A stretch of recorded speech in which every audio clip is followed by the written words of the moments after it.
Hi, I'm Rachel, and this is Design Resilience, the corner of the internet where we talk about building daily habits and practices to help you have the resilience you need when things are amazing, because that takes stamina, or when things are really hard, because you need a foundation to stand on. And I am so excited today to be joined by Scottie Schneider.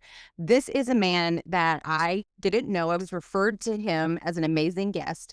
And as I was reading his bio, I was amazed at the synchronicities between our stories. So, Scottie was raised by a conservative Christian family. So was I. I'm from Texas, and that was kind of the buckle of the Bible Belt. Scottie went to West Point and served in the U.S. Army, and I married a Army National Guard veteran. And so those stories, while I don't have the personal experience that Scottie does, part of my life too. And Colombia. My husband and I got to go to a wedding in Cartagena and fell in love. Fell in love with the experience. Colombia's a beautiful country. And so Scottie has experience there. And I was just so excited for this conversation. Now, I feel like anytime somebody does an introduction, it never serves the story. So I'm not going to tell you any more about Scottie. I'm going to let Scottie talk to you about his own story as we explore for our time together. So, Scottie, thank you for joining me today. Why don't you just start with how we should get to know you a little bit? Tell us a little bit about yourself. Yeah, I really appreciate that. One thing that I wanted to mention before I launch into my story is that I work with a lot of veterans, and one thing that I've really discovered is that veteran spouses need a lot more credit than they're actually given, right? So you absolutely have all the experience you need with the military because what happens with a lot of military veterans when they come back home, those sort of things that they're dealing with, the PTSD, sometimes anger, whatever, the spouse is dealing with that. And we also say when we were in the army, when I was in the army, they said the hardest job is an army spouse. So that's just something I wanted to put out as a caveat. So Thank you. yeah, like as you mentioned, right? I grew up homeschooled to a Christian family in North Carolina, did not get out very much, right? At all. And then I went right into the United States Military Academy at West Point. And that was a pretty rough transition. Served in the Army for 7 years, froze a toe nap off in Alaska due to frostbite, got medically retired, went into the oil industry because you leave the military and you know who you are. You're a soldier, you're serving the country, you've got a uniform, etc. And then you have to reinvent yourself when you get out. And I had a really rough 10-year transition where it took me a long time to take personal responsibility for what was going on in my life and what I wanted to do. And I finally started to heal when I got down here to Colombia and was surrounded by this wonderful culture and found plant medicine. And so that's what has led me, after about a 15-year journey out of the Army, into what I'm doing now, which is helping military veterans and creating a self-sustaining community in the jungle in Alaska.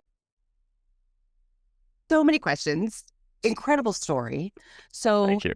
I would love to kind of start a little bit with that transition from maybe a smaller, more kind of predictable environment where you had a set of standards and a way that you grew up going into the military. And I'm sure you were exposed to lots of ideologies, lots of types of people, a different command structure. What about your upbringing made West Point and the Army comfortable?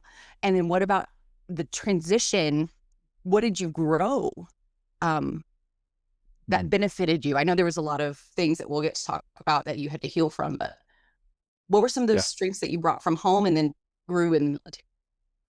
Yeah, my dad was a West Pointer. My uncle and grandfather were West Pointers, and my great granddad was Naval Academy. So I came from a long family tradition of going to the military academies. So part of what I did take with me was a very strong basis of discipline. When I told my dad the first time I wanted to go to West Point, he woke me up at 4 a.m. the next morning, flipped on the lights. He's like, "We're going for a run." I was like, "What is going on, man?" And so I did settle into the discipline part of West Point well because I've been really trained for that. What was interesting was most people don't like the academy because they're like, oh, it's so restricted, and I gotta. For me, it was a little bit of a break, to be honest with you. And it was very interesting because I was having a lot of struggles with my faith at the time. I would say I would be a bit more on the atheist or agnostic side at that point in time. And I was exposed to a lot of different belief sets. And so I'm surrounded by a bunch of wonderful men and women who some are Muslim, some are different styles of Christian, some are atheists, some meditate, etc. And I started to explore. And this was also around the time about my second year in the academy. I'm starting to see people that I know personally come back dead from Afghanistan or Iraq. And that was a big shock to me. I was like, huh, okay, interesting. Now this is actually something like most people don't think about mortality as a 20-year-old, right? And I'm starting to think about it. And so I started to explore and go to different services and different religions. And that process led to the breakdown of the relationship between my father and my family of origin and I. And so that was a challenging time, but I really learned a lot at West Point. I'm very grateful for that experience and also grateful for the fact that my dad took the time to really instill in me the discipline and character needed to actually survive. Oh, amazing. Yes, I think my personal journey has included lots of therapy. And one of the things I love about the therapist I'm speaking to now is she'll say that a lot of things serve you. Even the Yes. things that hurt you, um, or maybe made you feel small, in some way served. And so Mm, I'm so sorry for the breakdown of that relationship, but also for the ways it protected you. Um, mm, that's incredible. And I think that people, I'm sure you get this all the time, like, oh, I would have served, but I don't think I could have anybody yelling at me.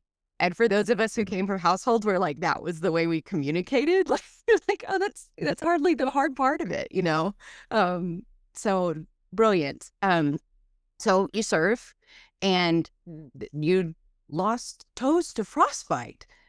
That must have been Yes. incredibly traumatic. I mean, not only are you giving your time to the military, and you're giving your body, but you're really giving your body. So how, and I'm sure at 7 years, having gone to West Point, you probably expected to have a career. So tell me about how that situation that was completely unexpected, incredibly physically and probably emotionally traumatic, and then the transition out. Now I've got to be a civilian. Like, what was that like? Mm. Yeah, the frostbite injury itself, as you mentioned, was totally not expected. I was posted to Fort Wainwright, Alaska. It's right outside of Fairbanks, which is the second largest, I think it's the second largest city in Alaska. And I was snowshoeing at -40. I had gotten my commander to say, hey, I'm going to send you to Ranger School and Special Forces selection after we deploy. Like, oh, that's great. So I did my best to train myself for that. And that included a lot of long distance activities, but I bit off a little bit more than I could chew one day. Ended up at -40, 8 hours out in the wilderness and almost died, actually. Most people think of mm, dying from frostbite or dying from hypothermia as like this dramatic event. It's actually the opposite. You're in real trouble when you start to get sleepy. And so I remember I was like super tired and I started to get sleepy and I started to feel kind of warm. And then you say to yourself, well, maybe I'll just like sit down here on this log and just rest for a little bit. And you go to sleep and you don't wake up. That's the real danger zone. It took me about a year to go through surgery and wait for the body to figure out how much it could recover. And as you mentioned, I thought I was going to be a career military officer. I'm actually now looking back at it, I'm a happy hippie. I'm very glad that didn't happen.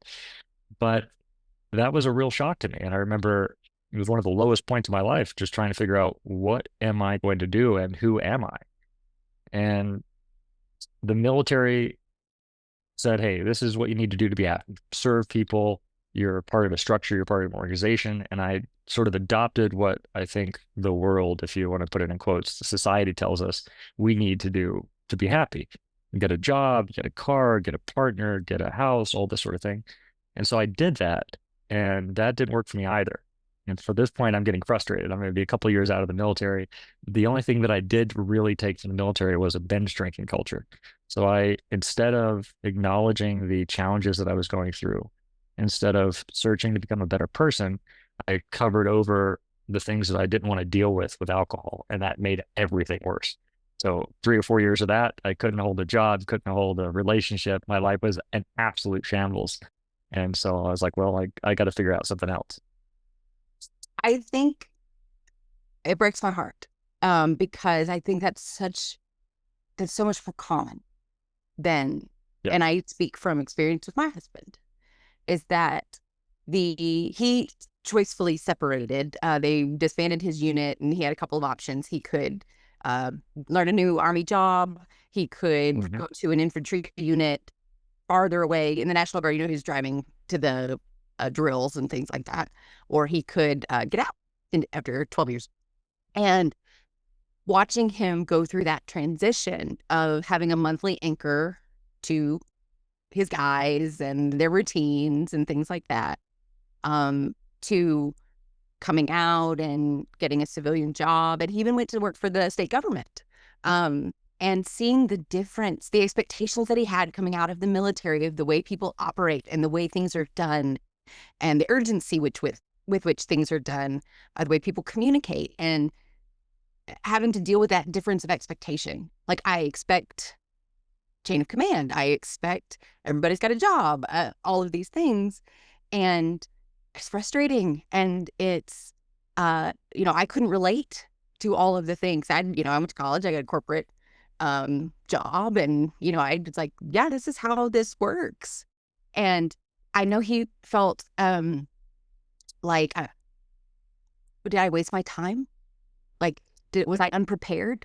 When I come to do all the things, like you said, that society tells us to do, and it's not working out, like, what, and it was so important for me to reinforce with him that no, it made you into the person you are. It gave you the perspective you have. That's super valuable. So thank you for sharing that part of your story. It's so easy to believe that military service is something that only builds you up and only makes you stronger, but it's a difficult transition, and civilian life is not the same. Yeah. But I'm so glad that you punched through. That's a powerful thing. That's much bigger than the resilience I think of when I talk about building habits to help you, deal with difficulty. Is you reinvented your life again. And Yeah, well, tell me about that. thank you. Thank you for that. I also want to say that, one thing that I've learned is in my work as a healer is we don't need to compare our trauma with anybody else, right? So I don't think that my particular story is any more important or valuable than anyone else's, right? We all face our struggles. And I'm doing a podcast for veterans right now, and I hear a lot, oh, well, I'd like to come on, but I didn't deploy. I served, I didn't deploy, so like my story is not as valuable. And that's something that I'm trying to encourage out in people. When you talk about building resilience and habits, I had to do that as well. And it doesn't matter what gap you're trying to fill, you need those habits. I remember when I was at this point, so I had just stopped my corporate career, if you will, and I'm now trying to become an entrepreneur. And I was actually suicidal at multiple points at that time. And I remember sitting there and thinking, look, if I keep doing this, I'm not going to make it. And so what do I have to go back to? You got to go back to some habits. And I started like the most basic things in the world. Okay, I was at one point so challenged with the experience that I was having at the moment. I was listening to a little bit of Jordan Peterson. And he said, hey, if you can't get through the next day, shorten it down to the next hour. If you can't get it through the next hour, shorten it down to the next 15 minutes. Okay, that makes sense. So in 15-minute increments, I was journaling, and then I would meditate, and then I would do something physical, and then I would literally hold a pencil between my teeth to force myself to smile to change my brain chemistry. And I did that for like 2 or 3 weeks until I was at the point where I could actually start functioning again. So when you talk about those resilience and those habit foundations, they're absolutely critical no matter what gap you're trying to overcome or what you're trying to do in your life. Thank you for saying that. I think that's comparison is the thief of joy and probably the thief of healing. And yeah, that's, our journey, and we should walk with it as it presents itself. Exactly. Oh, amazing. Yeah. So now you're in Colombia. Yes. What? You found your path to happiness. How'd you get there? Well, it came through dancing, actually, as a matter of fact. So as you can imagine, I was missing a couple toes on my foot. I've got mobility challenges, so it's harder for me to walk, harder for me to hold balance. And I'm getting out of the military at the same time. So it's like, how do I kill a couple birds with one stone? It's like, well, I want to get out. I want to improve my social circle. I need to improve mobility. And I'd like to have some solid dating prospects. And so women are always saying, oh, I want a man that dances. Like, well, why don't I just go learn how to dance? So I actually studied salsa at a semi-professional level, competed on teams, and danced socially for about 7 years. And so I got so deeply into salsa that this was actually simultaneously the reason why I came to Colombia and the opening of my spirituality.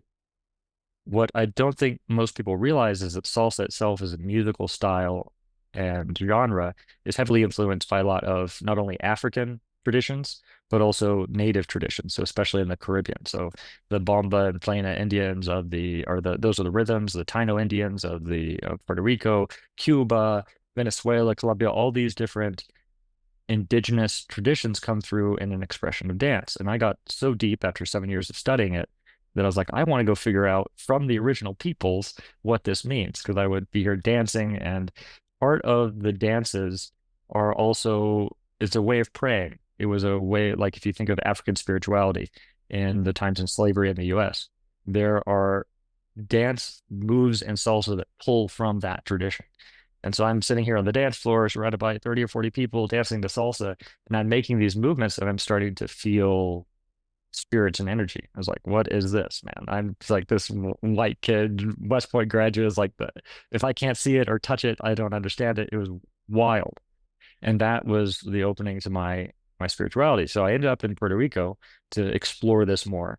And a friend of mine, I'm building a company at the time, a friend of mine who's an entrepreneur said, hey, come over to Medellin. It's really great. You should come experience it. Wonderful weather, great people, cheap cost of living. I said, I'm in, because at this point I'm completely broke. And so I arrive in Medellin, and for the first time in my life, I felt like I was home. It's hard to describe, just this comfortable, peaceful feeling. And I fell in love immediately with the culture, the people, the way of life. People are zooming around on motorcycles. It was exactly the sort of chaos that I was looking for, with exactly the sort of feeling of family at home. And I stayed here. I've been here for 10 years now. That's incredible. Okay, so there's another synchronicity. So I grew up dancing and drill team and a little bit of ballroom, kind of like those mixed group classes where they, like 15 minutes on a different style. Love it. Feel like it's a way of emoting. If I have feelings that are too big for my body, like dancing is a way that they can kind of process their way out. That's amazing. So did you have, when you started feeling the connection, because I've had that happen before too, like watched African rituals and kind of imitate the movement. It's like, oh, I get it. Like, I understand why this is a maybe fertility ritual, or like why this is, an expression of joy, or just kind of the ways you move. Did you have anybody to talk to about your experience, or in your dance school or with your partners? Was there anybody else who was kind of on that wavelength, or did you have to go seek that out once you started connecting with the dance in that way? I had to seek it out. Mm. I had to do my own research, because at this point, the particular group that I was in was not spiritual at all. Okay. This is more of we're salseros, we're gonna dance until 2 or 3 in the morning and get drunk while we're doing it. Not a bad way to go, but it just wasn't what I needed at the time. Mhm. And I had to really seek that out on my own. It wasn't until later in my spiritual development that I started to make the connection of, okay, that's what I was feeling.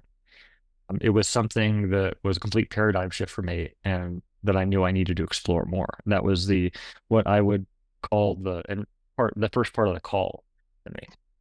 Yes, yes, brilliant. Yeah. And so you've gone from Puerto Rico to Medellin. Now, I am an ignorant American, and so when I hear Medellin, I think danger. But that wasn't your Mhm. experience at all. You came into No. a beautiful culture and found your place. And so, how different was it? I mean, how different was your lifestyle?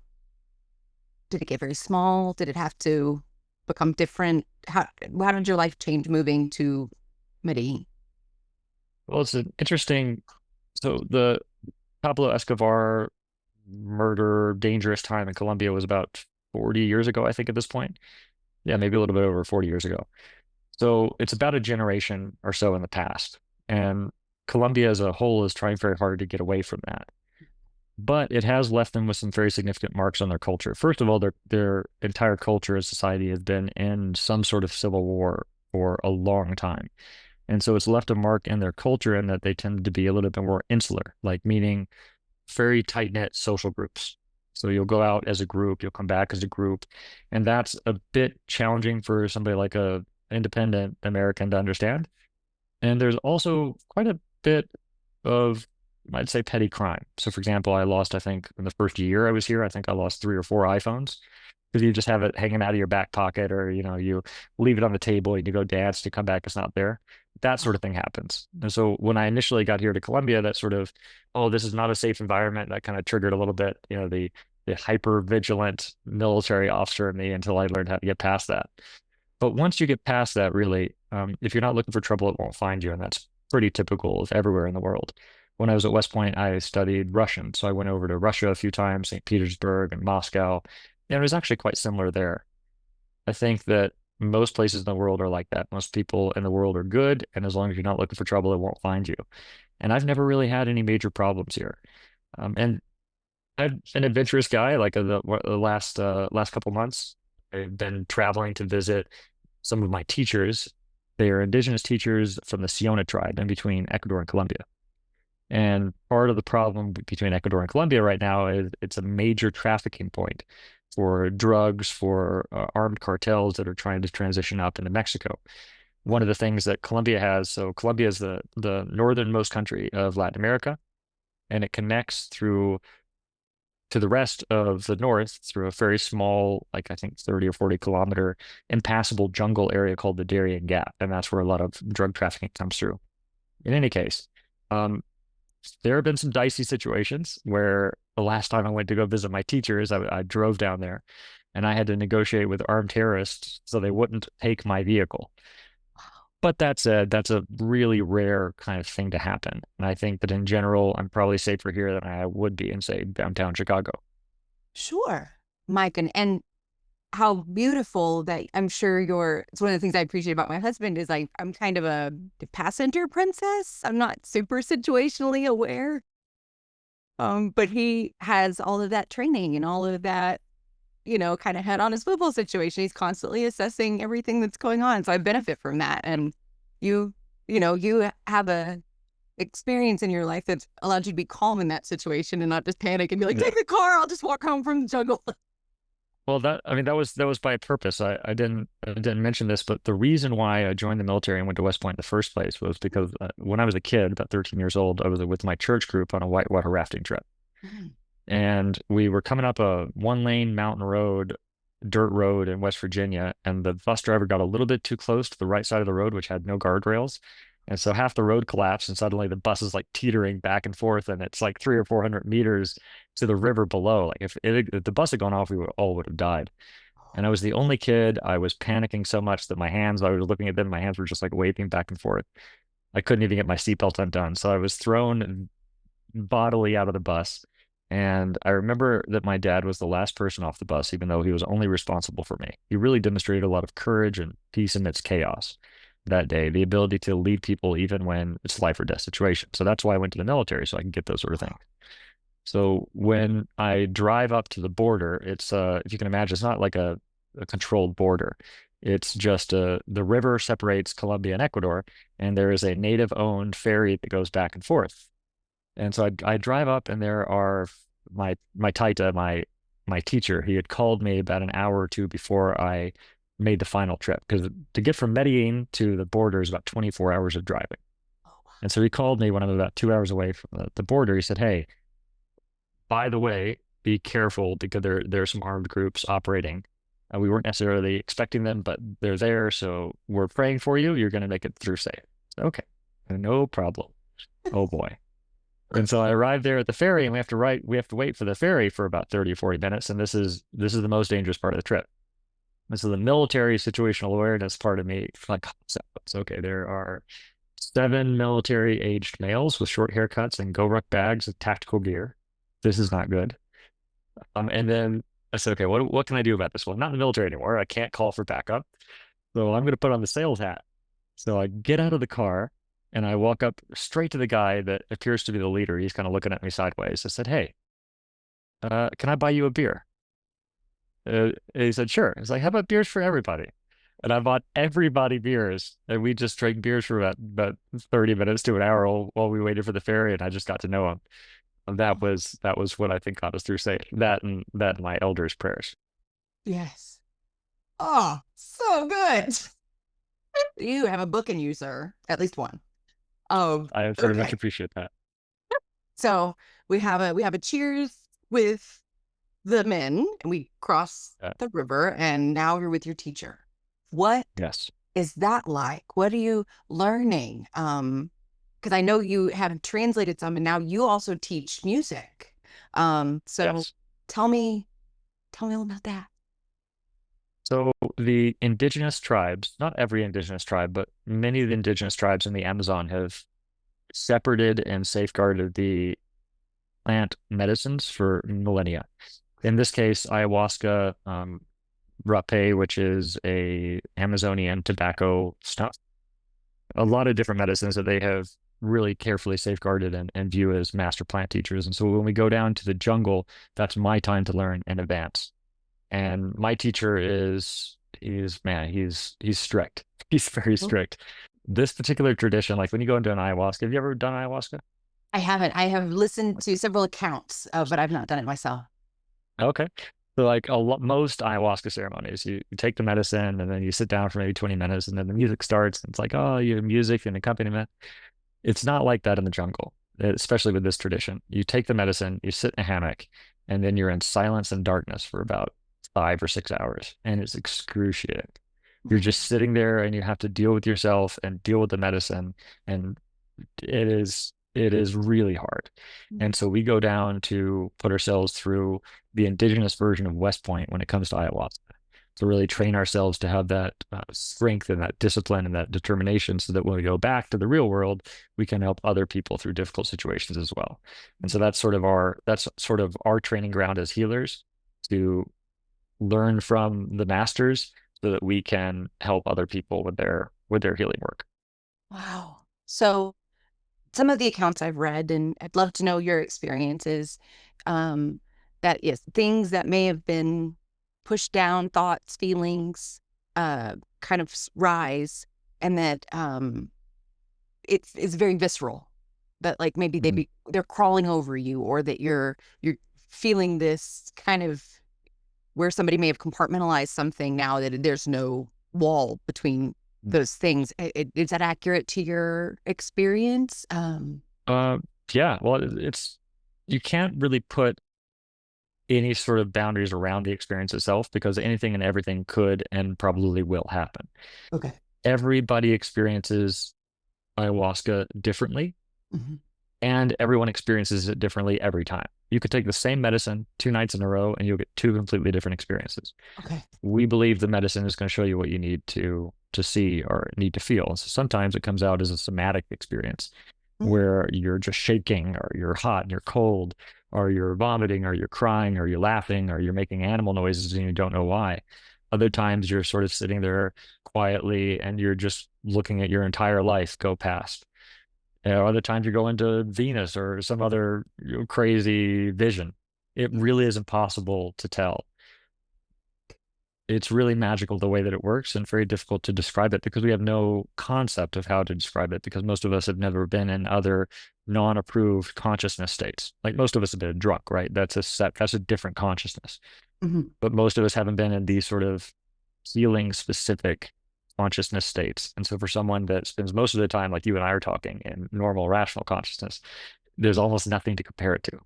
Ah, that makes sense. So when I first started my therapy journey, I can remember being afraid of sort of unzipping the hoodie, of all these things. And I'm kind of afraid to unzip it because, like, how are we going to put it all back together? Yeah. Does the plant medicine only expose, or does it help you put yourself back together? Or is that what the community and the teacher is for? How does that, Mhm. when you have an Yeah. experience where things are revealed, um, how do you put yourself back together? That's a great question. So both is the answer Okay. to that. The first thing is, and this I think is one of the reasons why ayahuasca could be much faster than therapy. Mm. There are many different modalities to heal, and no one way works for everybody. So one thing that I try to do is encourage people to find the way that works for them. So like, oh, ayahuasca isn't to fix me. No, it's not going to fix you. None of these things are going to fix you. They're only going to show you what you need to fix in yourself because you are the medicine. You are the healing. The only thing that ayahuasca is going to do is going to open the door and show you very clearly, okay, this is what I need to work on. And then you have to go do the work. Okay. So in the experience, almost invariably, ayahuasca will break you down and unzip that. When you say like, oh, I don't want to unzip it, that's why I think it might take a little while, for therapy, because how many months does it take to have the confidence with your particular therapist to be able to fully unzip it? Ayahuasca is going to do that for you in about 20 minutes, and it's going to take it and zoop, and everything's going to fall out, but the medicine has this magic way of putting you back together where it all makes sense at the end. The trick is the work is in the integration. The work isn't after the ceremony. We say the ceremony starts when the medicine ends because the ceremony, the real ceremony, is the ceremony of life. And so you have to take the responsibility on yourself of saying, okay, I got all these great messages and I know that I need to stop drinking and I'm a child of the creator and I have a purpose and a destiny. But if you go back home and you keep eating potato chips and watching Netflix with all your time and you keep binge drinking, you've learned nothing and you've wasted your time. And so the important thing to do is use those experiences to understand what you need to change and improve in your life. Sam Harris said it really, really well one time. Sam Harris is a neuroscientist. He has a podcast called Waking Up. Really excellent. I highly recommend it. And one of his first episodes, he said, every experience that you have under the effect of psychedelics are capable to experience without it. So you could go meditate in a cave for 20 years. You could do therapy. You could do somatic work or breath work or dancing, and you could get there yourself anyway. So what I've always tried to do with my exploration of the medicines and psychedelics is pinpoint what am I experiencing that's good for me, and how can I begin to improve that in my own life? And that's gotten me in a good place. That's amazing. I love that. So one thing just piqued my interest, having been raised in a formal religious tradition and then walking away, which I completely relate to this timeline. And then finding a relationship to a creator and identifying that and having the purpose. Those were tenets that, at least in my experience, were supposed to be part of the way I was brought up. But it wasn't kind. It wasn't loving. It wasn't welcoming. Tell me about how your brain holds those two thoughts together of your childhood experience that introduced you to this role, this archetype, and then your actual experience with it. That's going to be crazy. It is crazy and difficult to understand if you're sort of stuck in the traditional view of religion. When I was a kid, it was my dad's way or the highway. And my dad's way was God's way because God said that the man is a spiritual and physical leader of the family. And so therefore, if dad says something, it's like coming from God himself kind of thing. Yes. You may relate. And I rejected that, but I was always keeping in my mind open the possibility that just because something is pushed down your throat doesn't mean it's wrong or doesn't mean it's entirely wrong. So one thing that I've gotten really good at for me is picking out the things that are useful and valuable and not throwing out the baby with the bathwater. I personally view that most mainstream religions are more formulated around control and less formulated around the things that we really want in our lives, like love and connection. And ayahuasca opened my eyes to the idea from an atheist that there are actual things outside of what we can see and feel. And so once I was there, then just working with the medicine and my own spiritual walk, I do believe that there is a creator, and I do pray and interact and have a relationship with Jesus now. I sing songs to him in ceremony. But that doesn't mean that when I say, yes, I believe in and have a relationship with Jesus, that doesn't mean that I accept hook, line, and sinker what everyone else thinks that needs to mean. And I also don't really care. I'm not trying to proselytize. I don't care if whatever you feel works for you, go for that. I think that what most people are misunderstanding is this idea of like witnessing, you know. I think that when the Bible tells us to witness, it's more about leadership, which is live your life in a way that other people come to you and say, hey, Rachel, I love the person that you are. What do you believe about the world? Because I think that if I believe that too, it may be getting me closer to the way that you live your life. That's the way to witness for me. And yeah, the rest I think just kind of flows as people explore it. And one thing the Bible does say is, I think it was on Isaiah. God says to, I think it's Isaiah, seek me and you will find me if you seek me with all of your heart. And that was one of the first conversations I had with my dad. I said, Dad, you know, you're trying to tell me that this is the only way to live life. Allow me to seek on my own, because God says if I seek him with all my heart, I will find the right way eventually. And my dad was unfortunately not willing to let me do that, but that's fine. And that formed who I was. And I'm happy and proud to say that And now I've come to my own understanding of who the creator is and where I fit in the world and my own cosmic vision. And it makes me happy, it fulfills me, and I live my life in a good way. And what else more to it is that? Yes. Well, your title as a healer is working because hearing you talk about finding, I mean, when you're brought up in this tradition, you want what you think other people are saying that they have. I can like not being part of the church anymore, but I crave like the hymns from Christmas. I wish that was like you could just go sit in a safe place and but have that music and saying that you found your way, your connection to Christ is like, oh, it makes my heart soft because, when you're shown all of this for so much of your life in your formative years, you want it to, the beauty that you saw to still be there. So I'm so glad that that's Well, connected for you. well, it didn't go anywhere, did it? I mean, Yeah, you can it's still me. It's sing those always, it's songs. always me. Yeah. You can still sing those songs. And I think that I remember when I was a kid singing songs in church to God and Jesus. Like I felt like there were, you get the chills and the tinglies and all that stuff. Like those are good things. And so I'm actually feeling that now, just remembering it. And so I think the thing is that if we can separate the things that work for us and do those, like singing the hymns or gathering together with believers, and leave the things that probably don't serve us as much, like maybe the judgment or the rigidity, then it is up to us to find our own connection with spirit and our own walk and our own spirituality. And that's the sort of spirituality that, in my opinion, the more advanced you become, the more loving you become, the less rigid, the less judgmental, the more accepting you become. And it's like, hey, let's just sit and sing songs. And it doesn't matter. Like I've got Christians and Muslims and Buddhists and atheists all as part of my close friends and family. And it doesn't really matter. Like I'm not interested in forcing any one particular view on other people. And I think that's at the end of the day what resonates the most. And that is 100% evident in the sensation of my conversation with you. I think that even when you've had things to teach me in our conversation, there was no sense in your tone or physicality that you had bumped up against something that was like wrong and let me correct, but it was let me No, not at all. have shown me your experience in a beautiful guiding way. It's other perspectives. That's all it is. It's just another perspective. If it works for you, take it. If it doesn't, don't. Right. You So, need you, man. right. It makes it, yeah, my load's a lot lighter if you're doing you. Not to worry about it. Yes. They love that.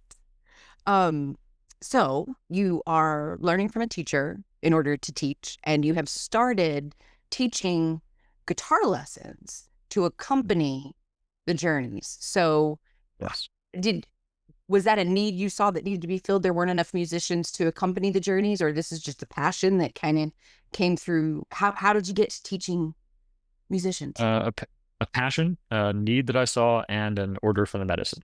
So the medicine told me to build a guitar course. Okay. I learned a lot from a wonderful variety of teachers. And a lot of the medicine musicians here are just like some of the most wonderful people. They've dedicated their lives to the exploration of this music. If you've ever been in a ceremony before and you've had the guidance of a really good medicine musician, they accompany you and they make the high points not as high as they, and then the low points not as low, and they accompany you in a way that is absolutely incredible and impossible to really describe. And these people are suffering because the economic situation here in Colombia is not really wonderful. And it's like being a musician is not really generally a very well-paid job anyway. Right. And so I had the pleasure of taking for several years from the majority of the medicine musicians in town. And so I wanted to help them by getting them visibility so other people can learn more about their music. I wanted to help the people that wanted to play music like myself. Like I was starting to play guitar, and my best friend Juan Pablo, him and I now serve together in ceremony. He came up to me and said, "Scottie, you got some real talent there. You should keep going with that." And those words spurred me and motivated me. I had the financial resources to pay for the instructors, but not everybody does. And so a friend of mine came, Gary, he said, "Hey, man, I really want to play like you, but I don't have enough money to buy any sort of courses." So I said, "No problem, man. I've got a whole practice sheet." So I had, over the course of several years, like here are the songs and the lyrics, and here are the tutorials from the musicians. And I shared that with him, and he shared it with other people. And eventually there were so many people looking at it that the entire like web page was just like not working very well. I said, okay, maybe there's something here.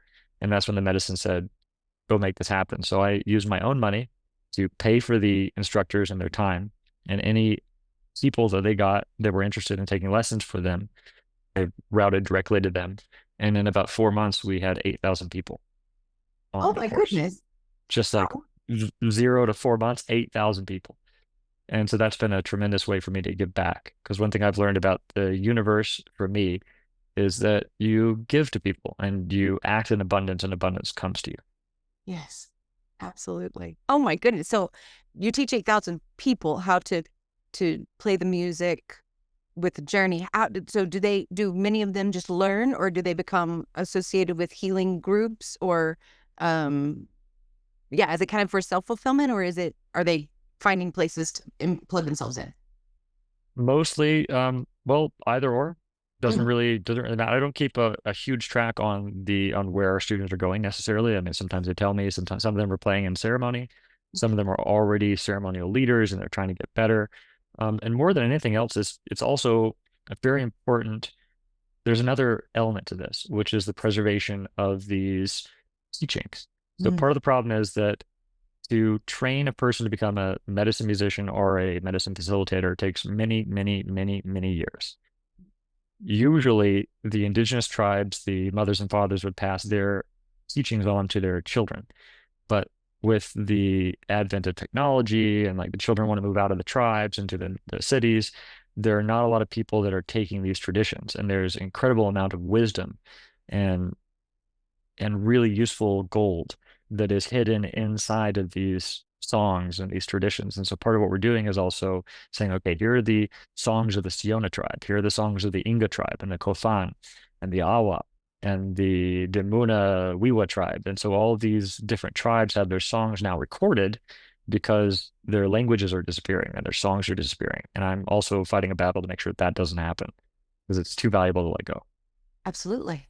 Definitely. And yes, it's the layers of things kind of as they're revealed become richer and deeper. Like kind of Exactly. when you watch a favorite movie and every time you see it, you see something new that you didn't see before. Yeah. You need the time and the dedication to those arts. That's amazing.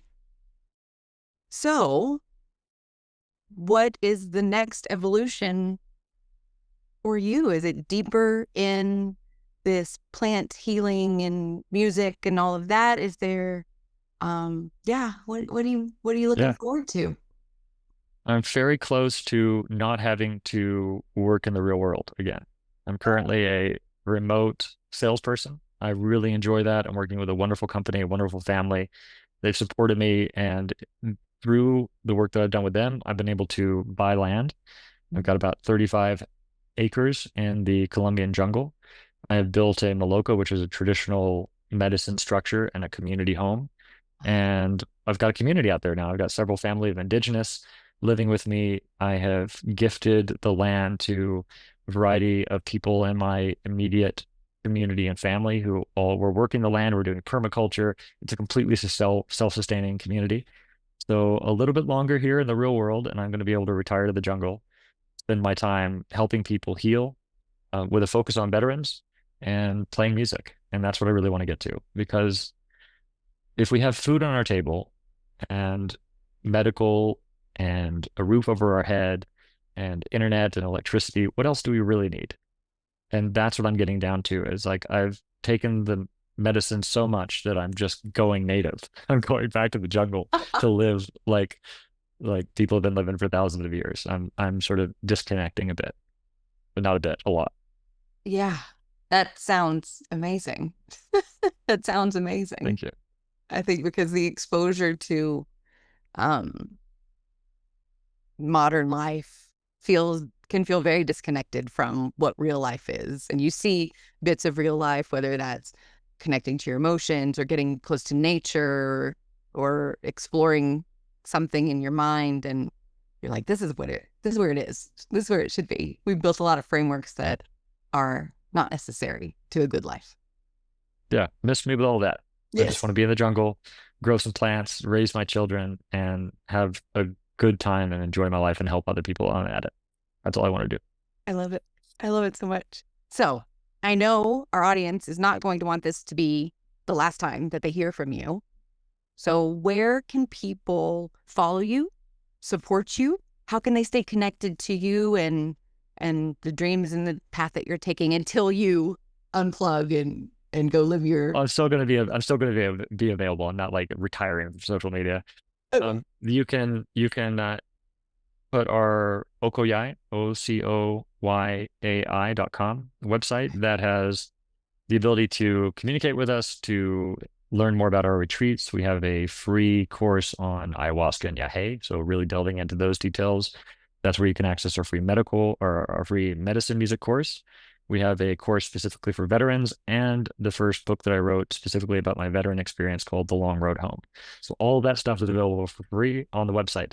So check it out and let me know what you think, because I'm doing this lean startup style, pushing it out into the world and improving as we go. That's amazing. And so I was right. You already have a book. So yeah. That's amazing. Brilliant. And it's so generous. So much of your learning and so much of your life you give just so people have access to it. That's beautiful.